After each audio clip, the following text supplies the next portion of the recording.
phrases and clause. In my earlier video, I have already told you about the sentence and its kinds. And also I have told you about the subject and predicate. That means the two distinct part of a sentence. Today we are going to focus on the structural part of making a sentence. Before going to that, we have to learn two very important things, that is phrases and clause. Just to remind you, we have read in our earlier class that what is a sentence. A sentence is a group of words that makes a complete sense. That is sentence. And it is quite known to you all. But there are also some group of words that makes a sense but not a complete sense. Yes, they are called phrases. You can see here I have made a list: sentences, then phrases. I have also given the definition: sentences that makes a complete sense, phrases that make sense but not a complete sense. So, what are these phrases? If we say some group of words like at the corner, on the top, all these group of words, at the corner, there are three words, on the top, three words, there can be many other. These make some sense, isn't it? But not a complete sense, because there is no subject, no predicate part you can define here. So what is this? This is phrase.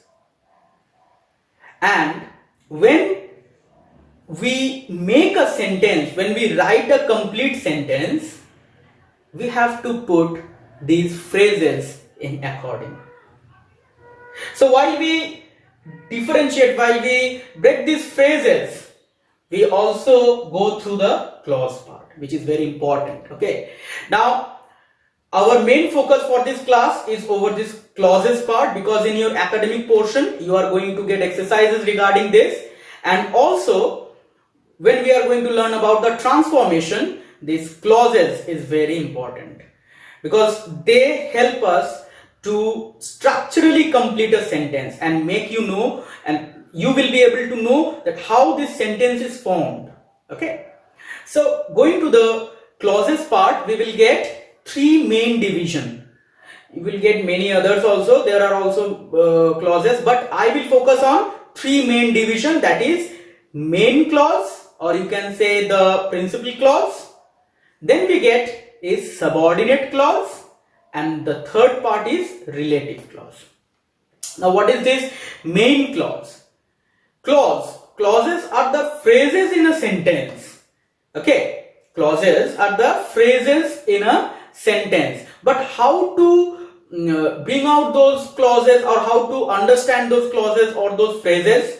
So just by focusing, main means it is the principle, and that is why the reason behind being its principle, or the main reason of clause, is its independence. It is independent clause. See, I have written over here independent. That means these clauses can be placed.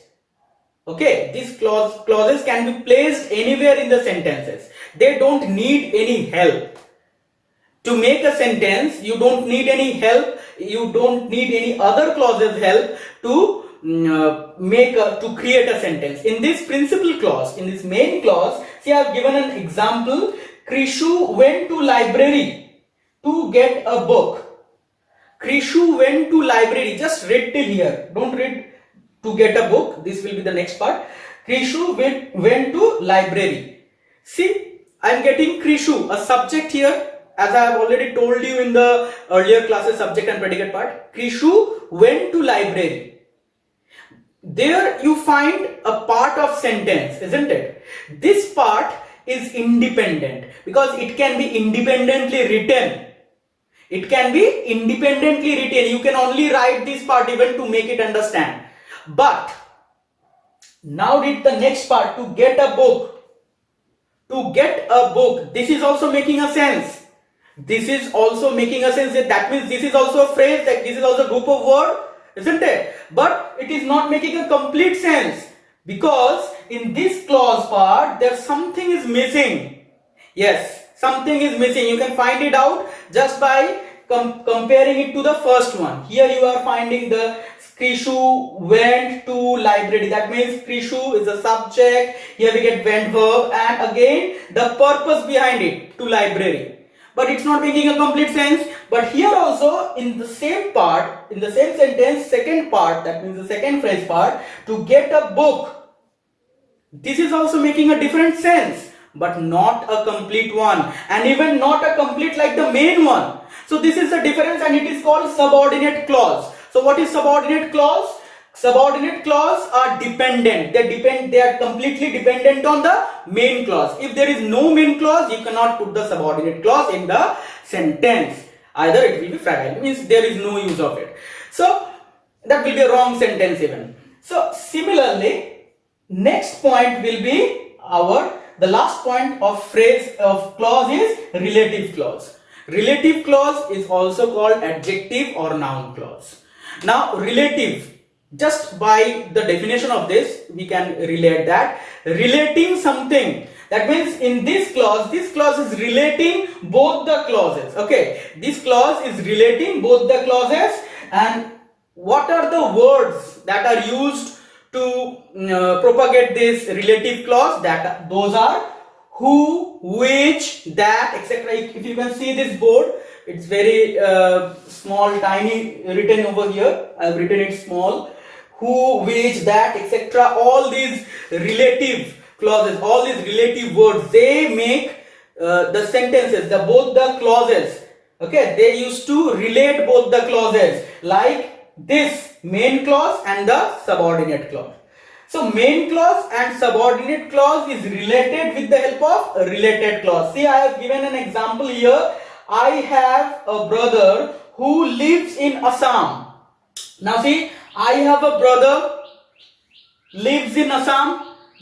Both of this is related. Both of the clauses are related to my brother who lives in Assam, isn't it? But the word who is relating it. Similarly, these kinds of clauses, you have to very clearly know about what are clauses. Okay, don't have to think of phrases in your academics. You don't get phrases in that way. Phrases you can get how to bring out the phrases from a sentence. But while going to the chapters, means while going through the exercises, you have to very much be learned about the clauses. Okay, so go through the portion that I have given over here. If you have any doubt, you can ping me in my comments, and also let me know that how is it helpful to you. Are you getting me properly? In this part, we are going to learn about the structural part, means the structural way of defining a sentence. Now, in our earlier classes, we have already come to know about what are the kinds of sentences. But these are the types. This is the main thing that you have to learn, means the types of sentences. While you are making a sentence, you are following the kinds, but here while you are writing those, they are defined through these three basic types. Okay, so what are they? They are simple sentence, complex sentence, and compound sentence. Now this chapter is very, very important, because in your next step you are going to do your exercises. The exercises will be based on transformation or any rectification. There you will be knowing, means you will be working out these examples. Okay, so simple, complex, and compound. Now what is simple sentence? Simple sentence is simple. It's given, means one subject and one finite verb. Having one subject and one finite verb in a sentence is simple sentence. So there is nothing to learn about that more. when you are making sentences, like I have given an example here, I like flowers, I like football, I follow Swami Vivekanand. So these are the simple sentence. I means a subject is there and the effect or the verb you can say. Okay, so there is no other things given in the sentence, a subject and a finite verb. So this makes a simple sentence. See, one subject and one finite verb. Next is complex. Complex. Now what is complex? Complex means consisting of many different or connected parts. Okay, means you can say different parts also and something that is related to the earlier part. So in complex sentence there is one principal clause and one or more subordinate clause. Now in just before I have said you that what is principal clause and what is subordinate clause. Now you can easily differentiate what is complex sentence. So in a sentence when you are having a one of the main clause and two subordinate clause, means it can be one or more than one. So having one principal clause and one or more subordinate clause in a sentence, it makes it a complex sentence. Now let me give you an example. Suppose if I say, tell me when and where you were born. Okay, tell me when and where you were born. So I have used two clauses here. Okay, main clause and the subordinate clause. Just differentiate it. I have given an example here also. This is the man who stole the necklace. This is the man who stole the necklace, who did this, whatever it is. So one main clause and supportingly there is one subordinate clause along with it. So this makes it a complex sentence. The last and the most important also, that is compound. We used to get confused sometimes in complex and compound sentence. So just learn in this method, just learn in the basic method so that you can remember these things. In compound sentences, there will be no other, means there will be no different clauses. Okay, there will be similar clauses, but they are joined. They are joined with the help of coordinating conjunctions. Coordinating conjunctions like and, but, so, all these things. So here is an example I gave. God made the world and man made the boundaries. Now see, and this and have defined it all. So these are the things having similar. So God made the world, man made the boundaries. They are presenting principal clause, means main clause. But see, I have joined both the main clauses with the help of a coordinating conjunction. So these are the three structural division of a sentence: simple sentence, complex sentence and compound sentence. Just learn this. Simple having one subject and one finite verb, complex having one main clause or one or more subordinate clause with it. Compound is having two main clause and they are joined with the help of coordinating conjunctions. So this is it. Accordingly, I have given you the basic form of sentence and also I have told you the basic types and the kinds of the sentences in the entire video.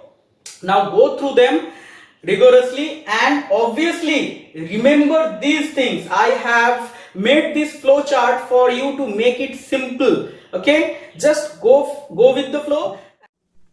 Hey guys, hope you like my video. For more content like this, please like, share, comment and subscribe to my new channel.